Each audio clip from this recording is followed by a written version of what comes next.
Oke, selamat datang semuanya. Hari ini kita bakal bedah sebuah rencana yang keren banget dari Kecamatan Junrejo. Sebuah daerah di Indonesia yang mau merevolusi cara mereka melayani publik. Ini bukan cuma soal bikin akun media sosial ya, tapi ini adalah sebuah cetak biru, sebuah blueprint untuk mengubah total cara pemerintah berinteraksi dengan warganya di zaman digital ini. Nah, pertanyaannya kan jadi gini, gimana caranya, dengan sumber daya yang mungkin terbatas, pemerintah lokal bisa melayani warganya dengan super efisien, tapi di saat yang bersamaan juga bisa ikut ngebus ekonomi dan pariwisata?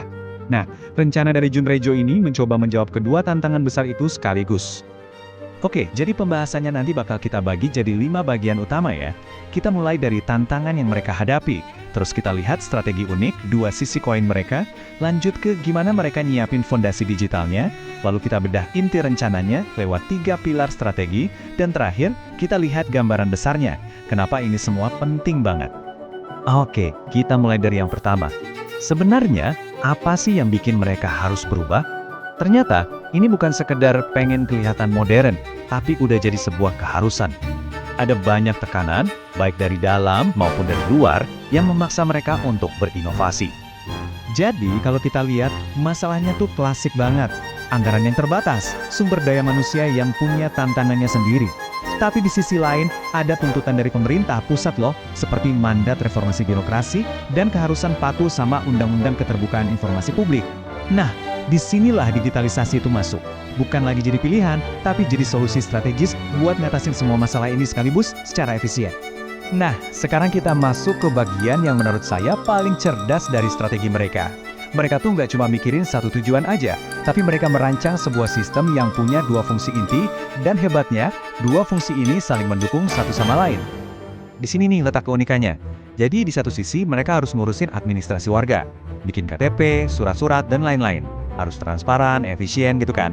Nah di sisi lain, Junrejo ini kan bagian dari kota wisata Batu. Jadi mereka juga punya tugas buat promosiin potensi ekonomi lokal, terutama pariwisata. Dan strategi digital inilah yang jadi jembatannya. Oke, sebelum kita lanjut, ada satu istilah penting nih yang perlu kita tahu. PATEN. Ini singkatan dari Pelayanan Administrasi Terpadu Kecamatan. Intinya sih, ini program utama buat layanan publik di level kecamatan. Tujuannya biar birokrasi lebih simpel, dan digitalisasi jadi alat utama buat mewujudkan janji PATEN itu. Nah, sebelum mereka bikin rencana macam-macam, mereka ngelakuin satu hal yang pinter banget. Mereka audit dulu semua aset digital yang mereka punya. Anggap aja kayak digital check up gitu ya, buat mastiin fondasinya kuat sebelum bangunannya didiriin. Dan proses auditnya ini rapih banget, ada 4 langkah. Pertama, mereka data dulu semua akun medsos resmi yang ada. Kedua, mereka cek keamanannya, jangan sampai kena hack. Nah, yang ketiga ini penting banget, kontennya dievaluasi. Kontennya beneran ngasih manfaat nggak sih buat warga? Atau jangan-jangan isinya cuma foto-foto seremoni aja? Terakhir, mereka cek juga visual brandingnya, biar kelihatan profesional dan konsisten. Terus semua ini dibuat untuk siapa sih? Mereka punya 3 target audiens yang jelas banget. Pertama, tentu saja warga lokal yang butuh layanan administrasi. Kedua, pelaku usaha lokal yang butuh promosi. Dan ketiga, para wisatawan. Artinya, setiap konten yang mereka bikin itu harus mikirin ini buat siapa ya? Apakah buat warga, buat pengusaha, atau buat turis? Oke, fondasinya udah beres. Sekarang kita masuk ke jantung dari rencana aksi ini. Ada 3 pilar strategis yang jadi penopang semua usaha digital yang mereka lakukan. Pilar yang pertama itu soal keterbukaan informasi dan edukasi. Jadi mereka nggak nunggu ditanya lagi, tapi proaktif ngasih informasi duluan. Info soal layanan, syaratnya apa aja, biayanya berapa, semuanya dibuka. Tujuannya simpel tapi dampaknya besar, membangun kepercayaan dan pastinya meningkatkan kepuasan masyarakat.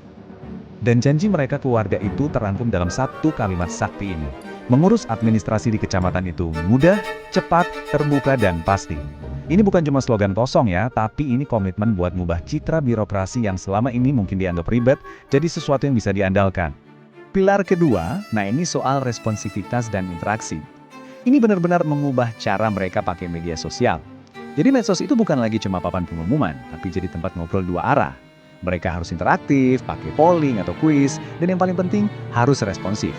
Kalau ada yang nanya atau komplain, harus cepat ditanggapi. Plus, mereka juga jadi garda terdepan buat melawan hoaks dengan ngasih informasi yang benar. Dan pilar yang ketiga, ini nyambungin semuanya ke ekonomi.